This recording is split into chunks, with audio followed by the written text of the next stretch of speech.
On today's show, the Dallas Mavericks had a 19-point lead and even led with 6 minutes left against a healthy Denver Nuggets team, but they blew their chance. Let's talk about why the Mavs did it, how they did it, and how they could have fixed it on today's Locked On Mavs. I'm Luka Doncic, and this is Locked On Mavericks podcast. If you don't believe, you shouldn't be here. You are Locked On Mavs. Great, Rusty. Your daily Dallas Mavericks podcast. No one's dying. Part of the Locked On Podcast Network. Amazing. Your team every day. Still can't eat yogurt.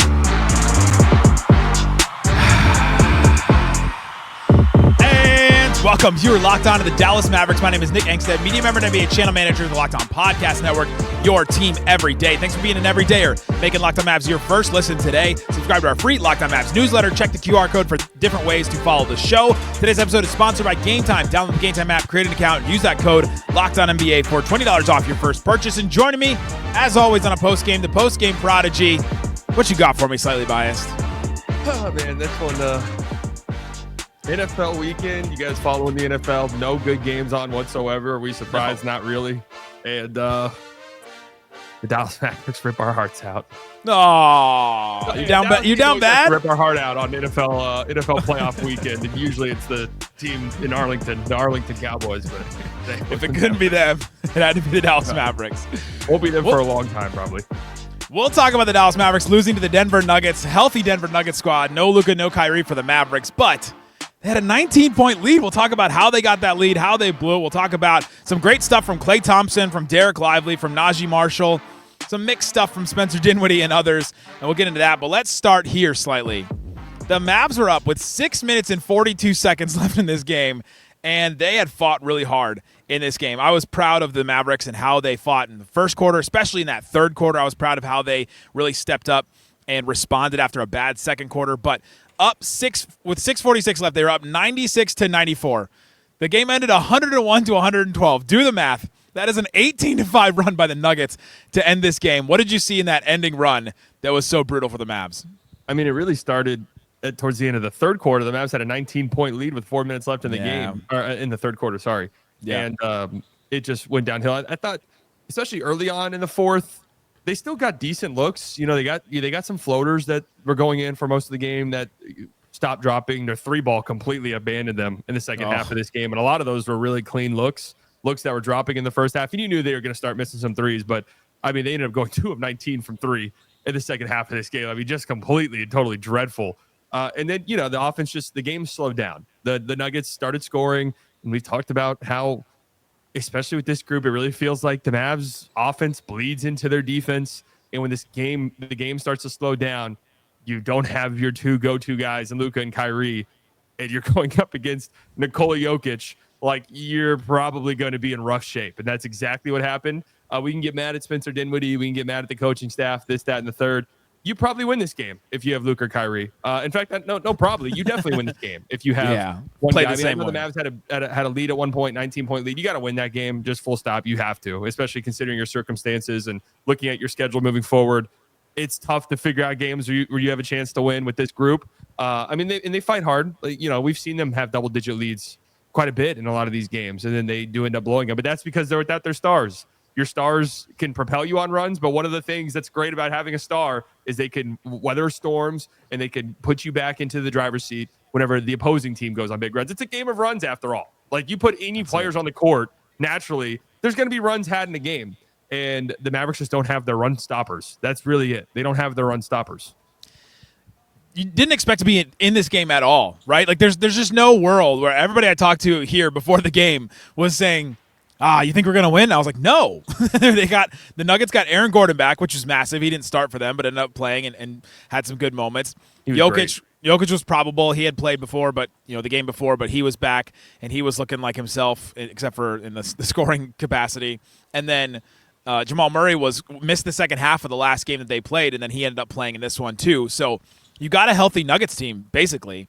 And for the Mavs, they have caught some of these teams off guard to start without Luka and Kyrie. First quarter, you come out like the Kings game where they catch the other team off guard. Spencer Dinwiddie and P.J. Washington just go off, and you go, oh, my gosh, all of a sudden the Mavs are up by 10, 15 points in the first quarter. They catch teams off guard, and they did that against the Nuggets in this one, 32-17. in the first quarter. They started 19-3. It was just like, oh my gosh, like the Nuggets didn't even wake up. It was a 2 p.m. Central Time start for this game. It's like the Nuggets didn't even show up for this one. But then you're like, okay, that's normally how it goes. Then they fought back in that third quarter. You felt so good to build that 19-point lead back up again. And just like you said, this is an opportunity that they just blew. And Luka and Kyrie out, of course. So, okay, you give them all the excuses in the world you want, but the basketball team on the court still had an opportunity to beat this Nuggets team, and that's where it was brutal. And you mentioned it. It was the offense. The offense completely fell off. They scored 12 points in the fourth quarter. They scored 5 points in the last, 6:46 of the game. And what happens in these games is everything slows down. You play against a set defense more often. You're not getting these run out and transition plays. You're not getting these easy baskets. You're not catching somebody sleeping as often because they're all sitting up in their chair and they're all ready to defend. And the stuff that was working for the Mavs early on, the Klay Thompson, Dereck Lively 2-man game where they're setting screens and Jokic and his and the other defender are both coming up to the screen. So all of a sudden you have Lively or Gafford or whoever wide open in the middle of the court. The double team stuff that we've seen the Mavericks work really well with Luka. They didn't get that stuff in the fourth quarter. And so it comes down to isolation ball. Dinwiddie has to pound the ball out of the rock. Who else was going to do it for the Mavericks? So I'll throw that one at you. Who else? Like, what else should they have done in this fourth quarter? Because their offense was they just ran out of it. I mean, the idea would have been your defense sort of ramps up the intensity and leads to more fast break opportunities because that was it. The game slows down. The Nuggets started to switch all of those dribble handoffs. So the double teaming and finding the open guy in the middle of the floor, that was out the window. So it turned into one-on-one isolation basketball, like a lot of these games turn into down the stretch across the NBA. And the Mavs they don't have their guys right now to handle that. And Spencer Dinwiddie, he didn't shoot well at all from this game. And when Spencer Dinwiddie gets into these grooves, yes, it's hard. It's hard to watch, like it just is. But the reality is like you were saying, there's not a lot of other options. Hardy wasn't good in this game. This was Quentin Grimes' worst game, I think, since he's been getting like real regular minutes. Which I love Quentin Grimes, but that's just the truth. And I don't know. This is coaching in hindsight a lot because I don't know what the other option is. You know. You got to beat guys off the dribble. You got to that's when these games slow down. That's what it turns into a lot of the times. And I don't know. I mean, it's the situation the Mavs find themselves in. Yeah, you look back and you're like, all right, what could they have done? I guess you could have tried some more of that 2-man game, but like you said, they were switching the screens and they're switching the defenders, and so it wasn't like you're getting the same opportunities you had in the first couple of quarters. And that's what a playoff level defense looks like, or at least a playoff defense looks like. And that's why Luka has been so great against playoff defenses, because he can do the thing that Dinwiddie was doing at the end of the game and just slowing down and just going, all right, I'm going to take you one-on-one and I'm going to win. I'm going to win my matchup. And then all of a sudden I create the advantage instead of we create the advantage together with screens or something else. Luka's like, I create it. And then all of a sudden everything else falls into place after that. Kyrie can do the same thing. And you didn't have either of those guys. And so it's tough. It's tough this game because it was an opportunity, but you can't really blame them. So you're like, I'm disappointed. I'm not upset. I'm disappointed. Like, I'm gonna do the sitcom dad thing, where I'm like, I'm just disappointed that they missed this opportunity because it was right there. The Nuggets just did not look like they were gonna play in this one. And I mean, it was a Magnets game. The Mavs shot 0 for 11 from 3 in the fourth quarter. So I don't know. 2 of those go down. Maybe it's a completely different game. Yeah, I mean, like I said earlier, their 3-ball completely and totally abandoned them, and a lot of them are really clean looks. It's the hindsight thing again, where it's like, well, why'd you shoot those? And but it's like you're passing up a wide open 3 in the year of our Lord 2025. Like, people shoot non-open 3s like in 2025, so you're not passing up open 3s. It's just unfortunate that they stopped dropping. And again, it's just like I said earlier, your superstars. They do so much for you, but beyond anything else, man, they're run stoppers. They get out there and they say, "Give me the ball for the next 2 minutes. I'm just going to take care of things, and I'm going to stabilize things. I'm going to steady the ship." You're without those guys, and we've talked about this all year long. Spencer Dinwiddie, you live with the highs, you got to live with the lows. Like, that's just it. Especially even in a game like this, he had a double-double. He had 10 assists. Like, you might look at his stat line like 16 and 10. Whoa, that's a good game from Spence. But then if you go on any place where people are talking about this game, everyone's like, Spencer Dinwiddie is a terrorist and lost this game for us. Well, 16 points on 13 shots too, which is like not terrible, right? Like, yeah, I mean, it isn't great, but not great, but not terrible. He went to the free throw line 10 times, so he was making things happen. like you said, but 4 of 13, he missed 9 shots, and in the fourth quarter was just pounding the ball, pounding the air out of the ball. Coming up, let's talk about how the Mavericks got up to their lead. Let's talk about what they did well in that first quarter to build up to it, what we saw that was successful for the Mavericks team. Let's talk about that and more coming up. You don't believe you shouldn't be here.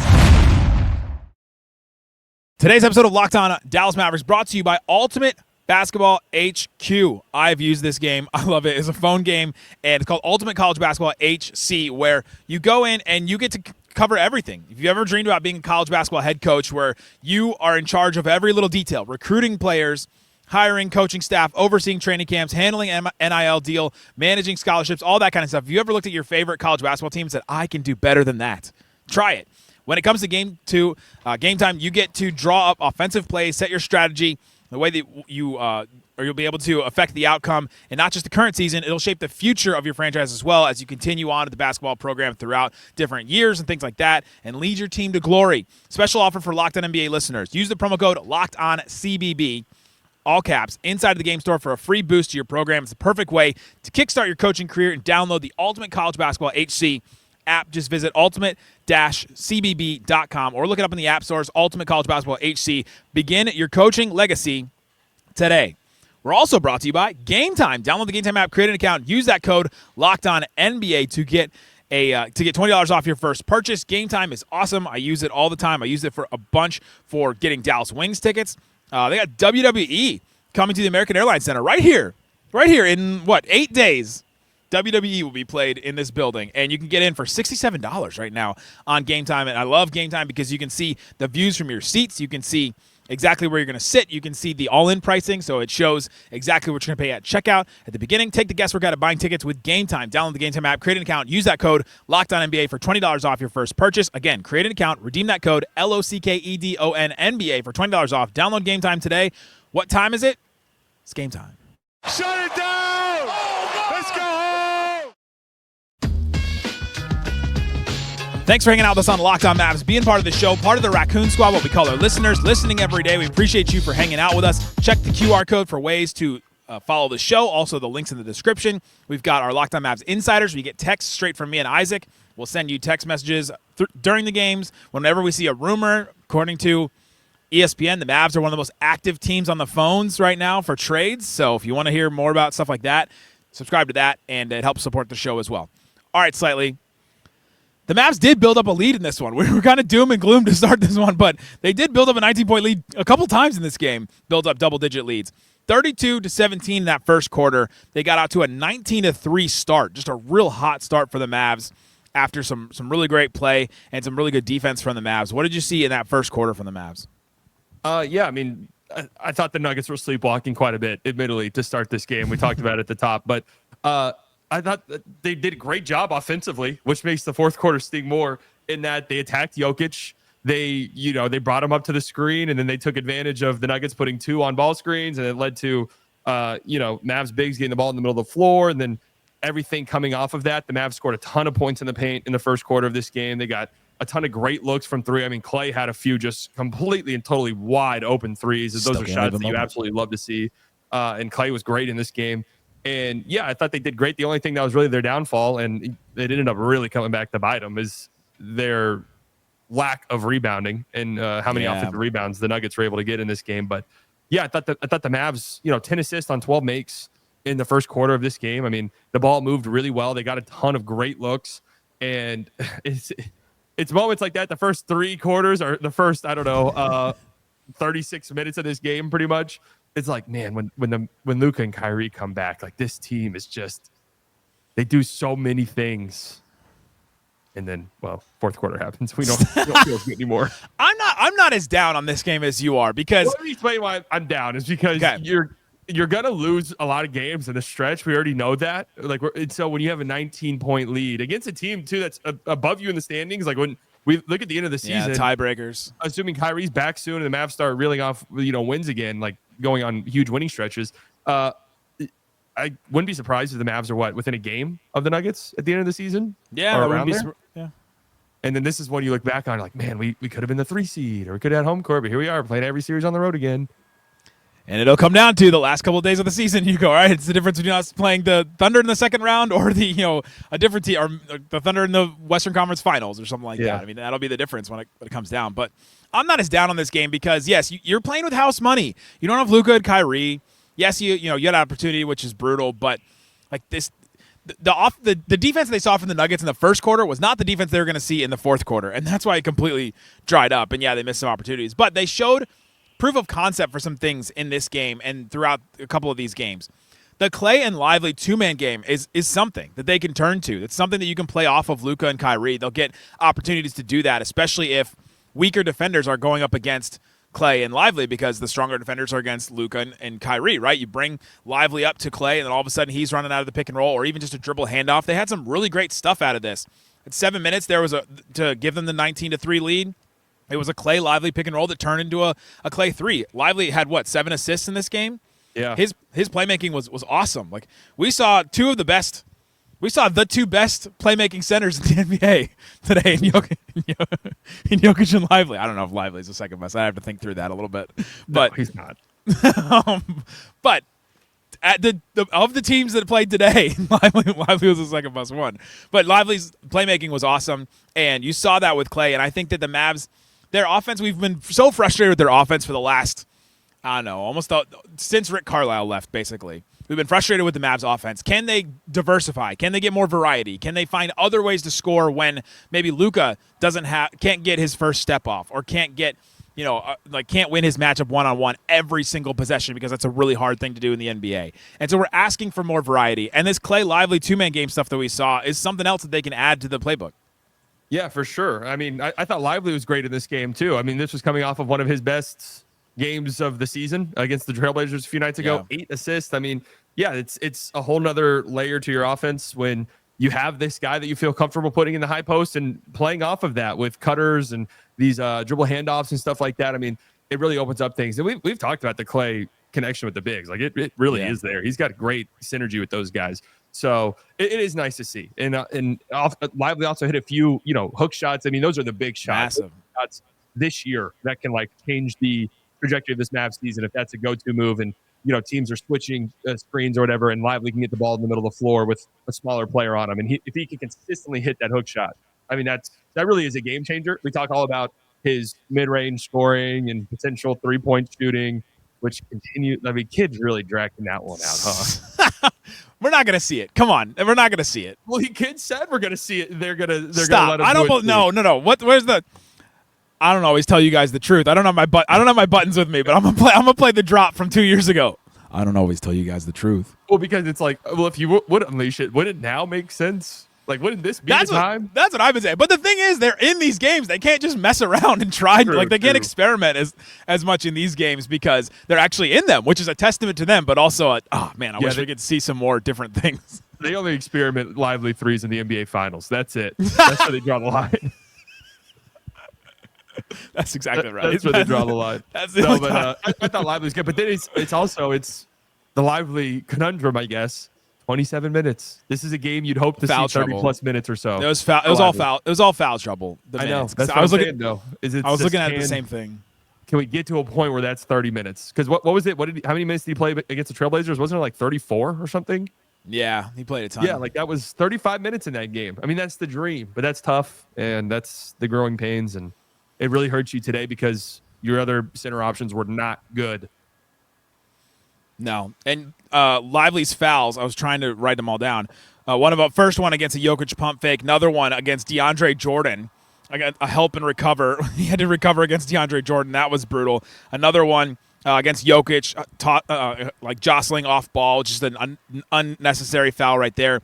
A fourth one against Jokic on an offensive rebound attempt from an air ball. I can't remember who that was from.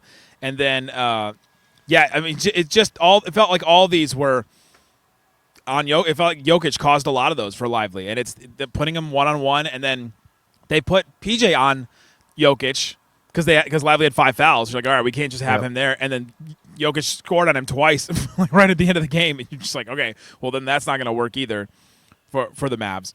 But yeah, so Great stuff from Lively for sure. The foul trouble is definitely something we're still documented. Guarding Jokic is just very difficult. It is, really, and admittedly, I don't think Lively wasn't like great on the boards today either. But this is also a difficult team to rebound against. 15 offensive rebounds for the Nuggets. Killer. 8 for the Mavericks. And the Mavericks shot really well for a while, so I saw a lot of people talking about defensive rebounds. I was like, well, the Mavs aren't really. The offensive rebounds. Mavs aren't getting a lot of offensive rebounds. They're not getting a lot of chances to do that. But the rebounds and the boards were definitely massive. This when Aaron Gordon is back and you have Jokic, Michael Porter Jr., and Gordon, that's a big team. Yeah, they're huge. I mean, that's why the Timberwolves built their team the way they did to beat them, was because the Nuggets are massive. They're a massive team. But then look at it, Christian Brown had 3 offensive rebounds. That's a perimeter player. Yeah. So that makes you look around your roster and say, there was probably some effort concerns on the boards today. We see this happen with this team from time to time. Even if their stars are playing, where the effort wanes a little bit and you're not boxing out, you're letting guys crash the boards from the perimeter, and you're not putting bodies on guys. And I think that was a problem today as well. Mavs also lost the non-Jokic minutes. This is just a non-negotiable playing the Nuggets. They lost the non-Jokic minutes, 18-32. That can't happen. That's brutal. Like the Nuggets were going on runs with Jokic on the bench. That's inexcusable. Like that, even with Luka and Kyrie, you've got to win those minutes if you're going to beat the Denver Nuggets. That was a big opportunity that they missed too, losing those non-Jokic minutes. It was like DeAndre Jordan was out there, and we're going, is DeAndre Jordan a viable center in today's NBA? He shouldn't be. There's no way. No. And Kidd even tried in the fourth quarter. He tried to put Maxey out there as a small ball 5. Against Jordan to stretch out the floor, and the Nuggets were still going on a run. The Mavs just did not get the right buckets and did not get the right stops against that look, which is absolutely brutal. Coming up, let's get into the rest of this game. What do we see? We saw great stuff from Klay. We saw some, Naji step it up. What do we see from him that I'm excited to talk about more? We'll get into that coming up. You don't believe you shouldn't be here.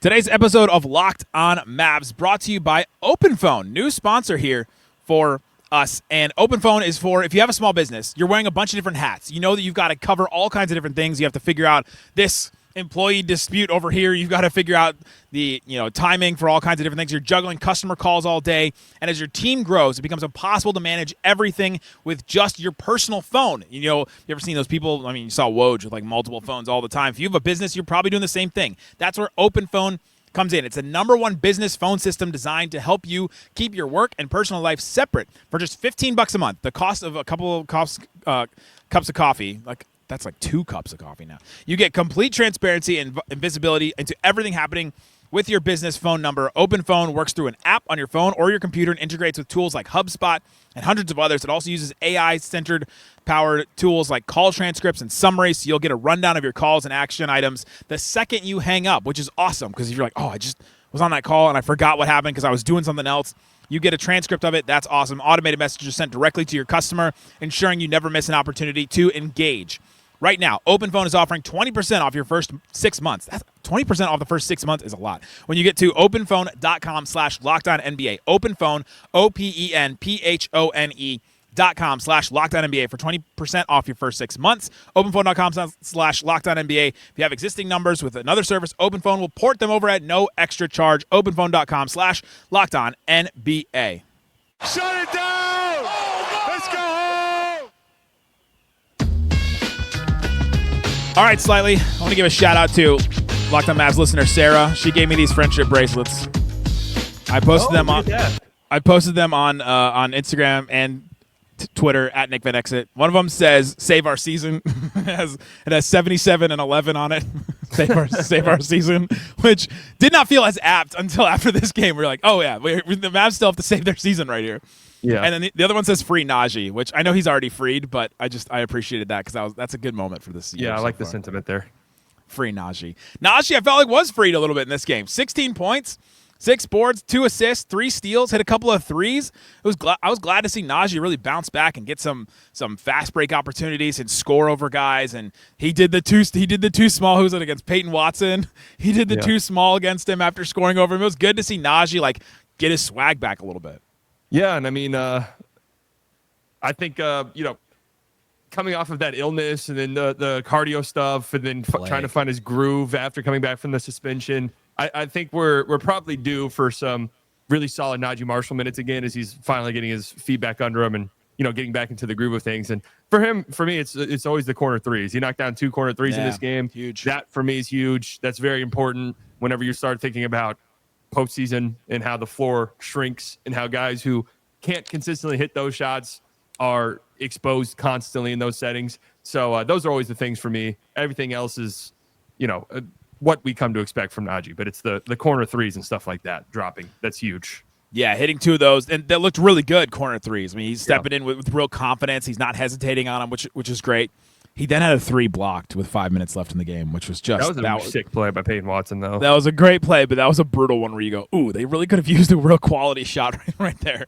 Could have used a 3 in that moment. But I thought it was good stuff from Naji. PJ Washington, kind of a normal game, but offensively he wasn't getting a ton going. His ask on defense I thought was huge. He had to guard all over the place. He had to pick up Jokic sometimes, and this is a bigger team, like we said, where PJ doesn't get the same kind of mismatches against another team. Yeah, and I thought it's when you're without Luka and Kyrie, and you start looking at the box score, you start looking at how some of these guys played. When PJ's off offensively and Spence isn't shooting well, Hardy's not shooting well, Quentin Grimes doesn't play well offensively. You start to really wonder, how is this team going to pull out a win tonight? And that's kind of what we saw. But yeah, PJ, I mean, he's just very valuable to this team. I mean, that's really it. All of the things that you said defensively is why you go out and get a guy like that. For sure. You mentioned Hardy. Hardy's has been on a real run recently. He's been shooting the ball really well, and that kind of crashed all the way back down to under the earth. Not even crash back down to earth, but under. He was 1 for 7 from the field, 1 of 3 from 3. He did have 3 assists, which I thought were really good passes. We saw him play make a little bit more. And this is the weird paradox thing about Hardy. You don't want him on the ball, but he also is good on the ball when he play makes. It's like you almost need him moving already. It's like he can't start a pick and roll himself. It's got to be coming off of an off-ball screen, or it's got to be him getting a handoff or something. Like once he gets in movement and motion, once he has the advantage, he makes good decisions there. But it's before that. It's like the play before it where he has to create the advantage is almost like that's where he struggles. Yeah, and that pass he had to Lively that led to that reverse dunk was sick. I mean, that he read the defense perfectly, split-second decision, beautiful pass over Aaron Gordon, who's a tall player. So that was a great play by Jaden Hardy. And yeah, he didn't shoot well. I mean, we were expecting it. He's been 50-something% from 3 over like the last 3 weeks. Like he's got to have some games where he comes back down to earth a little bit, but that's to be expected. But he's played really well over the last couple of weeks. So a stinker from the field for him, I think it was kind of due, if that makes sense. Gafford, just under 15 minutes. Maxey played 19. Gafford was 2 of 7 from the field. Got to the free throw line and shot 6 free throws.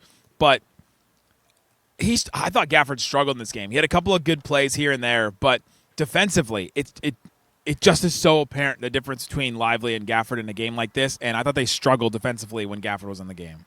Yeah, and I mean, I think a lot of his minutes were part of those DeAndre Jordan, how on earth did we just lose these minutes in 2025 stretch that the Mavs had? I guess the real question is when does this become sort of a more concerning trend? Because it's not like this is a new thing. I mean, Gafford has strung together some rough performances lately. And you can tie it to him not having point guards. So he's not catching lobs. There's not great lob throwers. There's not like great pick and roll ball handling threats on the court at any given moment. So I don't know how much you want to, stay there. And I wouldn't even go further to say it's not. I didn't think Gafford was playing tremendous basketball when those guys were on the court. I think he's kind of had a weird season so far. But yeah, the defense, like you said, it is apparent. And then also too, offensively, when you see, especially when the Mavs are without their guards and they feel comfortable with Lively being this playmaking hub at the top of the key, that kind of just goes away when Gafford's on the floor. So, I mean, we'll see. This comes down to, again, this is why Dereck Lively has to stay on the court. This is why Dereck Lively can't be in foul trouble. And because at least moments where this might not be a great matchup for Gaff, because he does feel pretty matchup dependent. And you lose those minutes, and then he resorts to Maxey at the 5, which you can hate on all you want, but Lively's in foul trouble and Gafford doesn't play well. You're limited on options. Could have gone to Dwight. You could have gone to Dwight. I was joking about this because people were saying that in my chat. I'm like, it's hilarious to me that like, kid's such an idiot. Why wouldn't he play Dwight Powell? And it's like, really? If Dwight Powell walked on this court right now, that's what you guys would be saying? We've gone full circle. We've gone full circle back to Dwight Powell. Like, That's what I'm saying. Just be honest with yourself. You would be happy if Dwight Powell walked on this floor currently. Dwight Powell's just he's sitting on a day bed like Loki, and he's like, "You must be real desperate to ask me for help." It's just yeah. I mean, that's just funny that I saw that. Like, why is Dwight not playing?